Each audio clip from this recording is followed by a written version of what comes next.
Hello everyone, class 8 maths zone exercise 1.1 question number 5th. Write the absolute value of each of the following. यानी दिए गए जितने भी numbers या rational numbers या नेचुरल नंबर्स या होल नंबर्स हैं उनका एब्सोल्यूट वैल्यू आपको फाइंड आउट करना है। एब्सोल्यूट वैल्यू मीन्स होता है निरपेक्ष मान, और ई में दिया गया है ज़ीरो। ज़ीरो का एब्सोल्यूट वैल्यू होता है ज़ीरो, तो लिख देंगे absolute value of zero is zero. B दिया गया है 11/-12, तो एब्सोल्यूट वैल्यू का सिंबल ये होता है, दो खड़ी पाई होती है जिनकी मध्य हम रेशनल नंबर को रखते हैं। और ये आप जानते हैं कि जितने भी नेगेटिव इंटीजर्स होते हैं उनका निरपेक्ष मान एब्सोल्यूट वैल्यू पॉजिटिव ही होता है।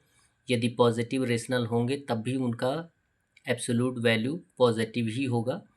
तो 11/-12 का एब्सोल्यूट वैल्यू हो जाएगा 11/12, -7/11 का एब्सोल्यूट वैल्यू होगा 7/11, जबकि हमने एब्सोल्यूट वैल्यू में रख कर इसको सॉल्व किया है मैंने।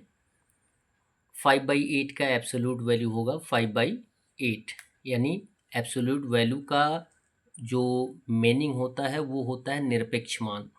निरपेक्ष मान के लिए आपको ये बताया गया है कि किसी भी नेगेटिव या पॉजिटिव रेशनल नंबर या इंटीजर का एब्सोल्यूट वैल्यू पॉजिटिव होता है। 6 दिया गया है arrange the following in descending order. आपको क्या कर देना है, इनको डिसेंडिंग ऑर्डर में रख लेना है। डिसेंडिंग ऑर्डर मीन्स होता है ग्रेटेस्ट टू स्मॉलेस्ट। और जबकि हमारे पास दो से ज़्यादा रेशनल नंबर्स दिए गए हैं, तो हम अब किस तरीके से ये कंपेयर करेंगे कि कौन सबसे बड़ा है कौन सबसे छोटा है। क्लियर है? तो इसके लिए हम तरीका अपनाते हैं एलसीएम का। क्लियर? एलसीएम का तरीका अपनाते हैं। फिर भी एक टर्म ये देखते हैं कि डेनोमिनेटर कभी भी नेगेटिव नहीं होना चाहिए। यदि डेनोमिनेटर नेगेटिव होता है तो उसको पॉजिटिव बनाने के लिए हम -1 से मल्टीप्लाई कर देते हैं। और ये टर्म आप जानते हैं कि यदि -1 से डेनोमिनेटर में मल्टीप्लाई कर रहे हैं तो -1 से न्यूमरेटर में भी मल्टीप्लाई करेंगे। तो 3/-7 में -1 इंटू -1/-1 से मल्टीप्लाई करेंगे तो -3/7 आ जाएगा। क्लियर है? क्योंकि प्लस इंटू माइनस क्या होता है, माइनस होता है, और माइनस इंटू माइनस क्या होता है, प्लस होता है।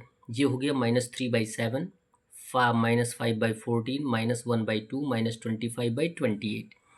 अब हम 7, 14, 2 और 28 का एलसीएम फाइंड आउट करेंगे तो आएगा 28। क्लियर है? जिस तरीके से एडिशन और सब्ट्रैक्शन हम फाइंड आउट करते हैं सेम कंडीशन वही है, केवल हमें इसे कॉमा के द्वारा सेपरेट कर देना है। 7 4 जा 28 इंटू न्यूमरेटर -3, कॉमा 14 2 जा 28 इंटू न्यूमरेटर -5, कॉमा 2 14 जा 28 इंटू न्यूमरेटर -1, कॉमा 28 1 जा 28 इंटू न्यूमरेटर -25। अब मल्टीप्लाई कर देंगे। 4 इंटू -3 हो जाएगा -12, कॉमा 2 इंटू -5 हो जाएगा -10, कॉमा 14 इंटू -1 हो जाएगा -14, कॉमा 1 इंटू -25 हो जाएगा -25/28 सेम रहेगा। अब इसमें हम कंफर्म कर सकते हैं कि कौन बड़ा है कौन छोटा है। जबकि ये चारों रेशनल नंबर्स या चारों इंटीजर्स क्या है, नेगेटिव हैं। तो नेगेटिव में कंडीशन ये दिया जाता है कि जो सबसे छोटा दिखाई देता है वही सबसे बड़ा होता है, यानी -10 सबसे छोटा है तो ये सबसे बड़ा है। और डिसेंडिंग ऑर्डर में हमें सबसे बड़े को ही लिखना होता है। तो -10 किसका है, -5/14 का, तो एट फर्स्ट लिख देंगे -5/14। क्लियर? और जबकि ये सबसे बड़ा है तो ग्रेटर देन का यूज़ कर देंगे, यानी डिसेंडिंग ऑर्डर में हम ग्रेटर देन का यूज़ करते हैं।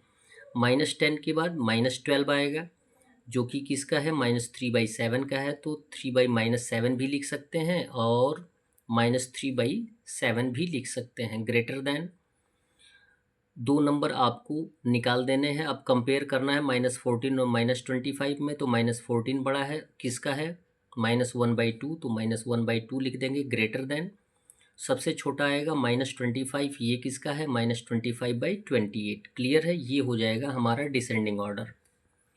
बी दिया गया है -1/5, -3/10, -11/15 और 13/20। क्लियर। जबकि दो से ज़्यादा रेशनल नंबर हमें दिए गए हैं तो हमारा कंडीशन वही आता है, बाय द एलसीएम 5, 10, 15 एंड 20 का एलसीएम फाइंड आउट कर लेंगे। एलसीएम फाइंड आउट करने आता ही है। एलसीएम फाइंड आउट करेंगे तो आएगा आपका 60। क्लियर है। कॉमा से हम सेपरेट कर देंगे। जिस तरीके से हम एक्सपेंडेड फॉर्म में एडिशन और सब्ट्रैक्शन करते हैं, सेम कंडीशन वही, सेम मेथड वही अप्लाई करेंगे।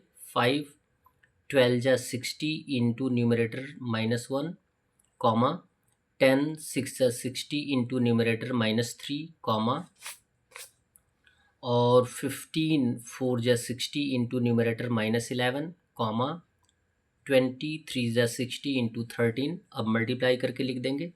12 into -1 -12, 6 into -3 -18, 4 into -11 -44 and 3 into 13 39। By कितना हो जाएगा 60। अब कंपेयर कर सकते हैं इस इंटीजर्स में कौन सबसे बड़ा है कौन सबसे छोटा है। तो इसमें आप देखेंगे कि एक इंटीजर पॉजिटिव है और जो भी पॉजिटिव होगा नेगेटिव में सबसे बड़ा होगा।